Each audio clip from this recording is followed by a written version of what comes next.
नमस्कार दोस्तों, स्वागत है आपका अपने यूट्यूब चैनल शौर्य अकेडमी पे। तो फ्रेंड क्या है, परीक्षा वाणी का जो अगला चैप्टर है भौगोलिक संरचना, इसके बारे में हम पढ़ेंगे और इसके जो एक्स्ट्रा फैक्ट है उनको डिस्कस करते हुए चलेंगे। जिसने इससे पहले की क्लास नहीं देखी है वो प्लेलिस्ट में जाकर देख सकते हैं और हमारे टेलीग्राम चैनल से जुड़ सकते हैं। उसका लिंक मैंने डिस्क्रिप्शन बॉक्स में दिया है, वहाँ से आप इसकी PDF भी डाउनलोड कर सकते हैं। तो चलिए फ्रेंड शुरू करते हैं। आज का पहला पॉइंट है धरातलीय विन्यास स्तर शैलक्रम तथा उच्चावच स्वरूपों के आधार पर उत्तराखंड को 8 भौगोलिक क्षेत्रों में बांटा जा सकता है। देखिए फ्रेंड, विद्वानों ने उत्तराखंड को भौगोलिक स्थिति के आधार पर 8 भागों में बांटा है। वो 8 भाग कौन कौन से हैं? एक तो गंगा का मैदान है, सबसे निचला भाग गंगा का मैदान है। उसके बाद तराई क्षेत्र है, उसके ऊपर बढ़ेंगे तो जहाँ भाबर क्षेत्र है। उसके बाद ऊपर शिवालिक क्षेत्र है जो हिमालय की सबसे निचली श्रेणी है। उसके बाद दून या द्वार क्षेत्र है और उसके बाद लघु हिमालय है। उसके बाद बृहद हिमालय है, फिर सबसे ऊपर ट्रांस हिमालय क्षेत्र है। तो आज हम इस सब के बारे में डिस्कस करेंगे, इनके जो अतिरिक्त तथ्य हैं उनको कवर करते हुए चलेंगे। तो इसमें पहला पॉइंट है, राज्य का किस जिले का अधिकांश भाग गंगा के मैदान के अंतर्गत आता है। यानी कि ऐसा कौन सा जिला है जिसका ज़्यादातर भाग गंगा के मैदान के अंतर्गत आता है, यानी कि जो प्रवाह जहाँ ज़्यादा है तो वो क्षेत्र आता है, तो वो हरिद्वार है। हरिद्वार इसका सही उत्तर हो जाएगा। किस क्षेत्र में पाताल तोड़ कुएं पाए जाते हैं? तो ये तराई क्षेत्र में पाए जाते हैं। देखिए फ्रेंड, पाताल तोड़ कुएं होता क्या है, हमने अभी पढ़ा है। जो तराई का ऊपरी भाग भाबर क्षेत्र है, भाबर एक कंकड़ पत्थर से भरा हुआ एक क्षेत्र होता है जिसे हम भाबर कहते हैं। जब नदियां हिमालय क्षेत्र से नीचे की ओर प्रवाह करती हैं, नीचे की ओर बहती हैं, तो भाबर क्षेत्र जो जहां कंकड़ पत्थर से बना जो क्षेत्र है वहाँ नदियां विलुप्त हो जाती है, यानी कि अंदर छुप जाती है। और आगे जाके जो तराई क्षेत्र है वहाँ क्या होता है, वो बाहर निकलती है और वहाँ मीलों मील तक जमीन के अंदर क्या होता है, पानी होता है, जिस कारण इसको तराई वाला क्षेत्र भी बोलते हैं। और वहाँ बहुत सारे कुएं भी पाए जाते हैं, पाताल तोड़ कुएं, यानी कि जमीन के अंदर पानी है, जिस कारण यहाँ बहुत सारी नमी होती है। इस नमी के कारण इस क्षेत्र को क्या कहते हैं, तरी वाला नाम से भी जाना जाता है। किस क्षेत्र को? तराई क्षेत्र को। जिस कारण यहाँ क्या होता है, धान की जो खेती है वो बहुत अच्छी होती है। धान के लिए पानी चाहिए ना, जो फसल है वो अच्छी होती है। अगला पॉइंट है, किस क्षेत्र में पंजाब, हरियाणा, बंगाल आदि राज्यों के लोग निवास करते हैं। देखिए फ्रेंड, बंगाल, हरियाणा और पंजाब के जो लोग रहते हैं वो कहाँ रहते हैं, तराई के क्षेत्र में निवास करते हैं। देखिए फ्रेंड, जो तराई में पहला अप्रवासियों का बैच, अप्रवासी यानी कि बाहर के लोग यहाँ बसने आए थे, सबसे पहला बैच जो आया था 1948 के अंदर आया था, जहाँ लोग बसे थे पंजाब से आकर, हरियाणा से आकर और बंगाल से आकर। नेक्स्ट पॉइंट है, तराई क्षेत्र के ठीक उत्तर में स्थित कंकड़ पत्थर, जैसे मैंने बताया है तराई के उत्तर में क्या है, जो कंकड़ पत्थर वाला क्षेत्र है उसको भावर कहते हैं, जहाँ नदियाँ लगभग विलुप्त हो जाती हैं, नीचे बैठ जाती हैं और तराई में जाकर ऊपर आती हैं, यानी कि जमीन के ऊपर आती हैं, फिर बहने लगती हैं, जिस कारण तराई में बहुत सारा पानी है। नेक्स्ट पॉइंट है, किस क्षेत्र में मृदा कंकड़ पत्थर तथा मोटे बालू से युक्त होता है। वो भावर क्षेत्र है। ये जैसे मैंने बताया है अभी, भावर क्षेत्र के तुरंत उत्तर की पहाड़ियों को कहा जाता है। तो भावर क्षेत्र के तुरंत उत्तर में क्या है, शिवालिक क्या, बाह्य हिमालय। हिमालय की 3 श्रेणियां है ना, सबसे ऊपर बृहद है, बीच में मध्य हिमालय या लघु हिमालय है और सबसे नीचे शिवालिक श्रेणी है। शिवालिक को मैनाक पर्वत भी बोलते हैं और बाह्य हिमालय भी कहते हैं।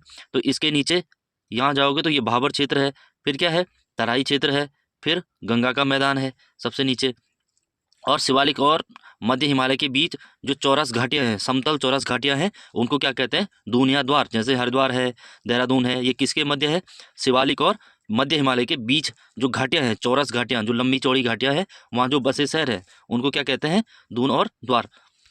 अगला पॉइंट है, राज्य में शिवालिक श्रेणी की औसत चौड़ाई तथा ऊंचाई कितनी है। जो शिवालिक श्रेणी है और हिमालय क्षेत्र की सबसे नई श्रेणी है, सबसे नई बाद में जो बनी है, सबसे नई है, कौन सी है, शिवालिक है। तो 10 से 20 किलोमीटर है और इसकी जो ऊंचाई है 700 से लेकर 1200 मीटर तक ये ऊंची है। हिमालय की सबसे नवीन श्रेणी कौन सी है, जैसे मैंने बताया है हिमालय की सबसे नवीन श्रेणी शिवालिक श्रेणी है, जो सबसे निचली श्रेणी और सबसे बाह्य श्रेणी जिसको बोलते हैं। और इसका जो निर्माण है 1.7 लाख वर्ष पूर्व हुआ है या 3 करोड़ वर्ष पहले हुआ है, जो मायोसीन युग में बना है। तो वो कौन सी श्रेणी है, शिवालिक श्रेणी है। और राज्य के जो अधिकांश पर्यटन केंद्र हैं वो कहाँ स्थित हैं, शिवालिक श्रेणी में ही स्थित हैं, पर्यटन क्षेत्र के लिए, है ना।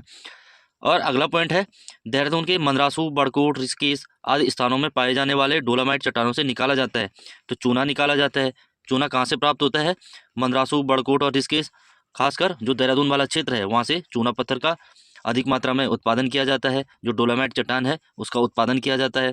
और जो शिवालिक श्रेणी है उसका प्राचीन काल में क्या कहा जाता था, मैनाक, जैसे मैंने बताया है। मैनाक उसका पूरा नाम है। मैनाक है हिमालय का पाद, हिमालय का पाद, पाद यानी पैर। शिवालिक शब्द का अर्थ क्या है, जो शिवालिक शब्द का अर्थ है शिव की भौहें, आईब्रो होती है ना, तो शिव की भौहें है, शिव और अलग शब्द से मिलकर बना है। नेक्स्ट पॉइंट है, हिमालय की तीनों श्रेणियों में जीवाश्म किसमें पाए जाते हैं? तो फ्रेंड्स जो जीवाश्म है वो शिवालिक श्रेणी में पाए जाते हैं। शिवालिक श्रेणी हिमालय की सबसे निचली श्रेणी है, सबसे बाह्य श्रेणी है। इसमें जीवाश्म पाए जाते हैं। जीवाश्म यानी कि जीवों का अंश। जो जीव जंतु हैं, पेड़ पौधे हैं, वो जमीन के अंदर लाखों साल पहले दब गए होंगे और अवसाद बनकर तैयार हो गए होंगे। उससे क्या होता है, नए नए जो एनर्जी है वो प्राप्त होती है, जिस कारण जीवाश्म पाए जाते हैं शिवालिक श्रेणी में। अगला पॉइंट है शिवालिक श्रेणी जिसको बाह्य हिमालय कहते हैं।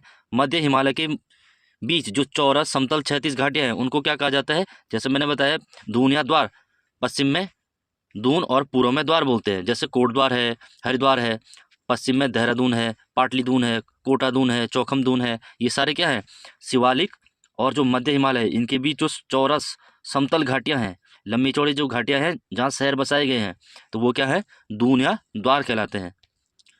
नेक्स्ट पॉइंट है, राज्य में शिवालिक व मध्य हिमालय के बीच की जो चौरस घाटियां हैं वो क्या कहलाती है? दून या द्वार कहलाती है। इसके बारे में हमने डिस्कस कर लिया है। राज्य के कुछ भागों में घाटियों की समतल भूमि को कहा जाता है तो सैंड कहते हैं। खासकर गढ़वाल में ये शब्द यूज होता है।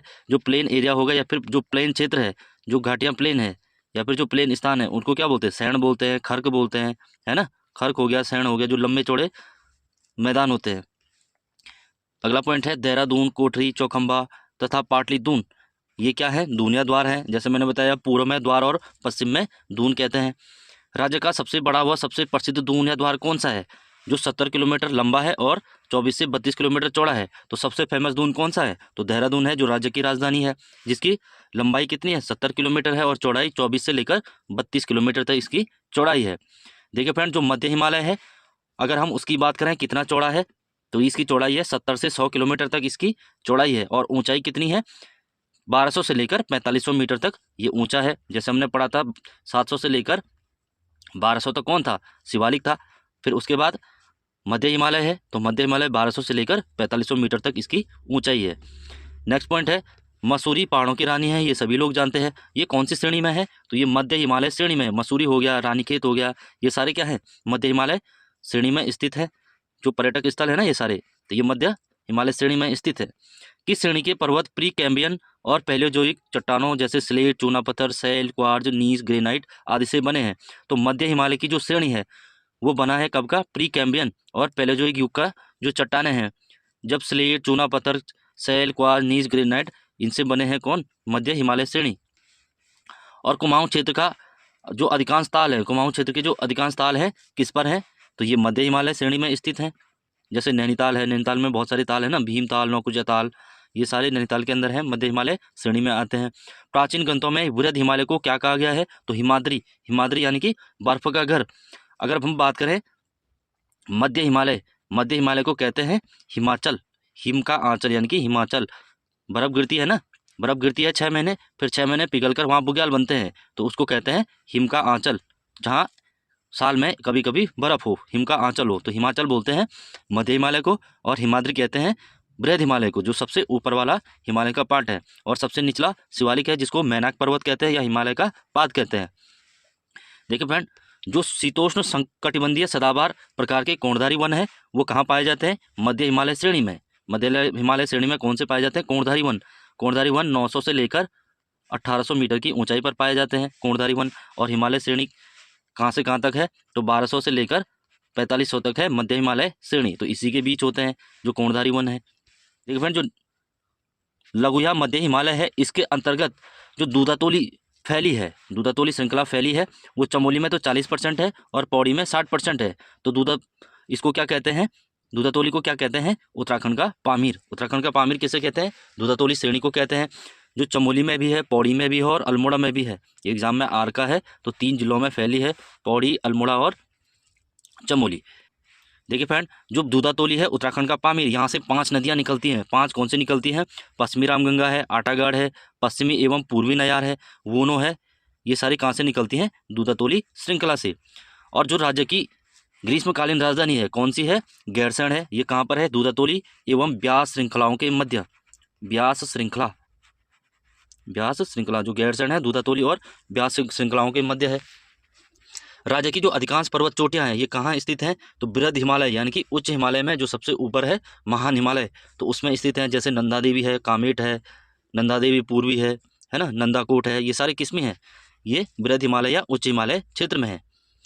देखिए फ्रेंड, जो राज्य के प्रमुख पर्वत शिखर है जैसे नंदा देवी, कामेट, नंदा देवी पूर्वी, बद्रीनाथ में जो माणा है, चौखंबा है, त्रिशूल, धूनागिरी, केदारनाथ, मलारी, ये सारे किस में है? ये भी बृहद हिमालय में है, बृहद हिमालय में है। और राज्य के प्रमुख पर्वत शिखर है जैसे कि आप लोग जानते हैं सबसे ऊंचा नंदा देवी है। इस टाइप से ये सारे बृहद हिमालय में स्थित हैं। वह शिखर जो शिवधाम के रूप में प्रतिष्ठित है और भिन्न भिन्न दिशाओं से भिन्न भिन्न रूपों में दिखता है, तो कौन सा है? त्रिशूल पर्वत या त्रिशूल शिखर। और त्रिशूल पर्वत की ऊंचाई कितनी है? 7120 चमोली के अंदर है त्रिशूल पर्वत। त्रिशूल की तरह दिखता है ना, जिस कारण इसका नाम त्रिशूल पर्वत है। और सर्वाधिक ऊंचाई वाली 4 चोटियां कौन कौन सी है उत्तराखंड में? तो नंदा देवी है 7817 मीटर है, कामेट की 7756 है, नंदा देवी पूर्वी 7434 है और माणा की 7272 है। ये ऊंचाई के क्रम में लगाने को आता है, तो आपको पता होना चाहिए। और जो नंदा देवी है वो 2 भागों में है, पूर्व में है नंदा देवी पूर्वी और पश्चिम में नंदा देवी पश्चिमी, है ना। नेक्स्ट है, राज्य की जो सर्वाधिक ऊंचाई वाली अधिकांश चोटियां किस जिले में है? तो चमोली में है, लगभग सारी चमोली के अंदर है। और जो भागीरथी पर्वत है उसकी 6856 मीटर ऊंचाई है और बंदरपूंछ इसकी कितनी है? 6315 मीटर ऊंचाई है। और गंगोत्री पर्वत 6672 मीटर इसकी ऊंचाई है। ये सारे कहाँ हैं? उत्तरकाशी में स्थित है।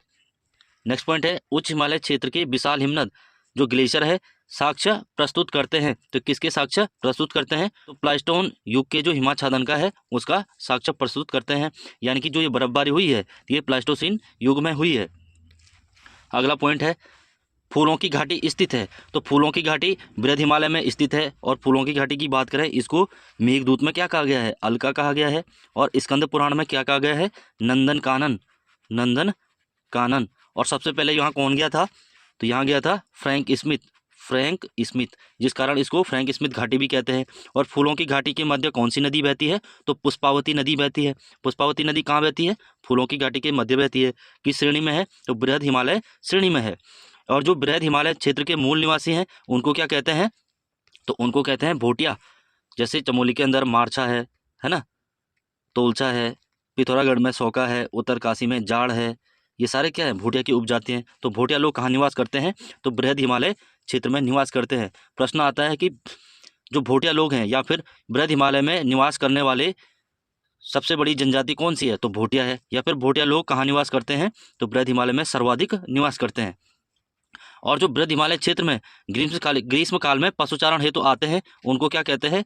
जाड़ या मारकिया लोग। तो ये भी भोटिया की उपजाति है। ग्रीष्मकाल में ज़्यादातर ये बृहद हिमालय की ओर जाते हैं पशुचारण के लिए। तो फ्रेंड, ये थे आज के इस टॉपिक के क्वेश्चन। इसमें हमने जाना है जो उत्तराखंड का भौगोलिक क्षेत्र है और इसके एक्स्ट्रा फैक्ट हैं। तो जिसको इसकी PDF चाहिए तो वो टेलीग्राम चैनल से जुड़ सकता है। लिंक मैंने डिस्क्रिप्शन बॉक्स में दिया है। और लाइक शेयर कमेंट जो भी करना है, सब्सक्राइब करना है, कर लीजिए। तब तक के लिए थैंक फॉर वॉचिंग। इसको कंटिन्यू रखेंगे। मिलते हैं अगली क्लास में।